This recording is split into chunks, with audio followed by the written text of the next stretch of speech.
கடந்த 2010ஆம் ஆண்டு ஐக்கிய முற்போக்கு கூட்டணி ஆட்சியில் இத்தாலியை தலைமையிடமாக கொண்டு செயல்படும் அகஸ்டா வெஸ்ட்லேண்ட் நிறுவனத்திடம் இருந்து முக்கிய பிரமுகர்கள் பயணம் செய்வதற்காக 12 ஹெலிகாப்டர்கள் வாங்க 3600 கோடி ரூபாய்க்கு ஒப்பந்தம் செய்யப்பட்டது.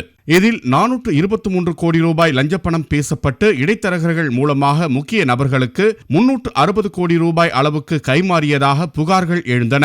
இதையடுத்து ஹெலிகாப்டர்களை வாங்குவது உடனடியாக ரத்து செய்யப்பட்டது. ஹெலிகாப்டர் ஊழல் வழக்கு தொடர்பாக விமானப்படை முன்னாள் தளபதி SP தியாகி உள்ளிட்ட 21 பேர் மீது CBI மற்றும் அமலாக்கப் பிரிவு வழக்கு பதிவு செய்து விசாரணை நடத்தி வந்தது. வழக்கு தொடர்பாக தியாகி, அவரது உறவினர் சஞ்சீவ் தியாகி, சண்டிகரைச் சேர்ந்த வழக்கறிஞர் கௌதம் ஆகியோரிடம் CBI அதிகாரிகள் நேற்று பல மணி நேரம் விசாரணை நடத்தி வந்தனர். அதனைத் தொடர்ந்து மூவரையும் CBI அதிகாரிகள் அதிரடியாக கைது செய்தனர். அவர்கள் மூவரும் இன்று நீதிமன்றத்தில் ஆஜர்படுத்தப்பட உள்ளதாக CBI அதிகாரி ஒருவர் தெரிவித்தார். விமானப்படையின் முன்னாள் தளபதி ஒருவரை CBI கைது செய்வது இதுவே முதன்முறையாகும். ஹெலிகாப்டர்கள் வாங்குவது தொடர்பான ஒப்பந்தத்தில் நிறுவனத்திற்கு சாதகமாக சில திருத்தங்களை செய்து மோசடி செய்ததாக கூறப்படுகிறது. 6000 மீட்டர் உயரம் பறக்கும் ஹெலிகாப்டர் வாங்க எடுத்த முடிவை 4000 மீட்டராக தியாகி குறைத்தார் என்றும் குற்றம் சாட்டப்பட்டுள்ளது.